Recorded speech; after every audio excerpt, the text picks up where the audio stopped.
Let me ask you a question. What would you do if God came calling? Calling you to do something for Him? Would you pretend you didn't hear Him? Run? Hide? Make excuses? Well, if so, you'd be just like this fellow in our story. He ran. He hid. He made excuses. But when God comes after you, He doesn't give up. Our story isn't just about one man's journey. This story involves many intersections and collisions of stories. It's about our story, your story, God's story, all mashing together to unite unlikely people to do incredibly important things. Before we get to those incredibly important things that wildly unlikely people do together, we need to start at the beginning, the winter of 2010. It all began with a simple, single-syllable, three-letter word. Yes. Bet you think there's nothing to say in that word. But when God comes calling, He won't relent until He hears the word yes come out of your mouth. What's it like to say yes to God's calling? Well, it's kind of like jumping out of a perfectly good flying aircraft without a parachute. So the story goes. After years of relentless pursuit, how do you think God got this fella's yes? Like so many times before, He got his yes by breaking that fella's heart. We spend so much of life just like an old mule plowing a field, going about our own business with blinders on, only seeing what's in front of us, only paying attention to ourselves.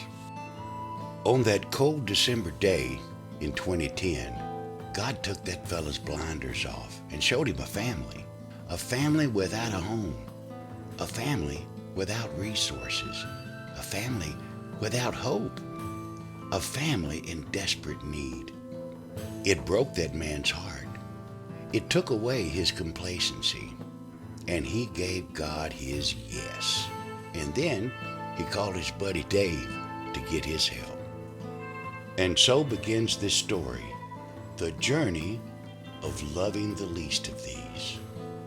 Finally, resources for the have-nots, sharing hope with the hopeless, building deep relationships, and providing opportunities for people to come together to share common goals and fill the empty plates of our neighbors with love, encouragement, and healthy food. Walking with God sometimes feels like riding the world's tallest, fastest, scariest roller coaster. It will be a white-knuckle event, that's for sure. I think the Lord likes it that way. He knows we're likely to be holding on to Him for dear life for the whole ride. Boy, did things change fast after all those people's yeses. They started talking about salvaging, rescuing, restoring lives with anyone that would listen, and even those that didn't want to listen. Then on one day in the spring of 2011, that big bang moment happened at a little shop in Greensboro named Adelaide's. Sweet Adelaide loved hearing about all the salvaging, rescuing, and restoring those fellas wanted to do. Then she introduced them to someone who introduced them to someone. And just like that, those fellas had more work than they could shake three sticks at. At this point, you'd have thought those folks would have been busy salvaging, rescuing, and restoring lives in Rockingham County.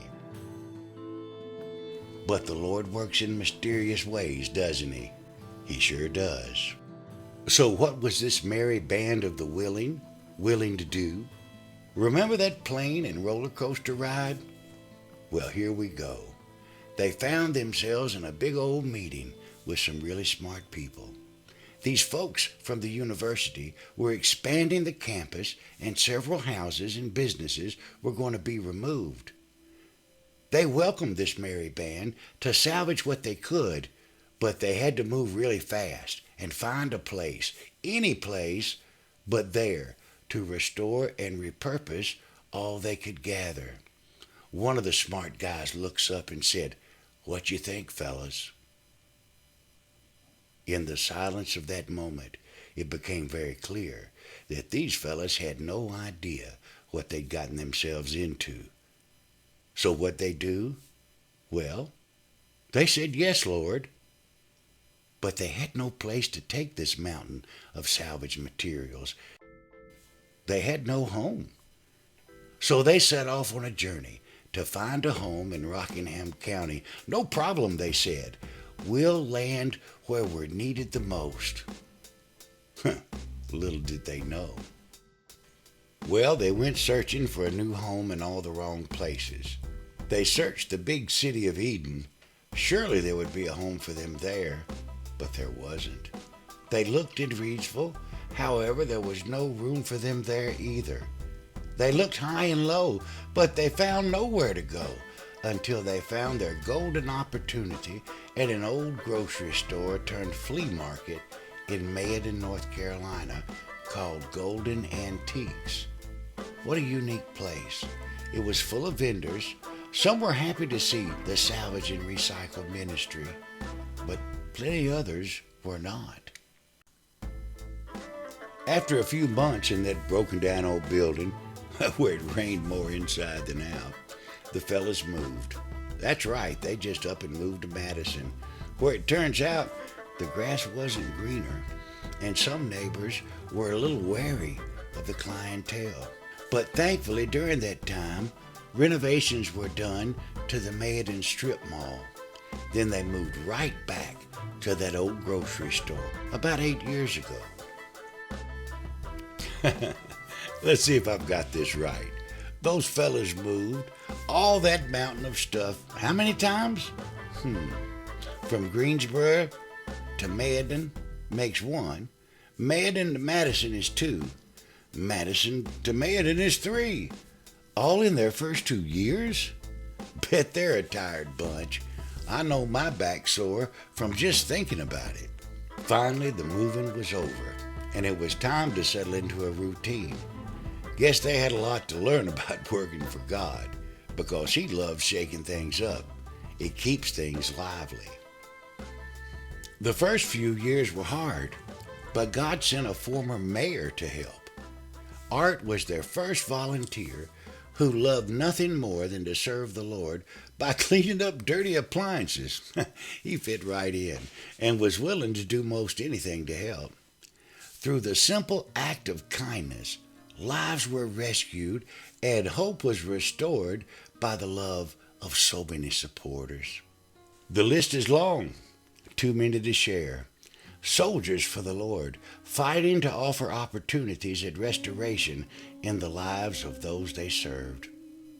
Here are just a few that joined in loving the least of these over the past 10 years. So many stories, hundreds, thousands, all coming together, being refurbished into an amazing odyssey by the Creator of everything. God has taken this little seed, this simple yes. He planted it in our community. He watered that seed with the willingness of others to help, and oh my, see how it's grown. He's bringing in the harvest by gathering all those saved and restored lives to share their amazing stories of deliverance, healing, hope, love, and community among people all living healthier, spiritual, physical, and emotional lives.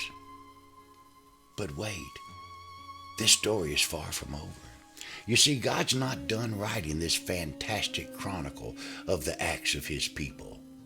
He wants to add more stories. Stories of struggle, stories of deliverance, stories of healing, and stories of Him. You know, He said, "I was hungry, and you gave me something to eat. I was thirsty, and you gave me drink." He's on the move. He's calling you relentlessly to add your yes to the most amazing story ever. Our story, your story, God's story.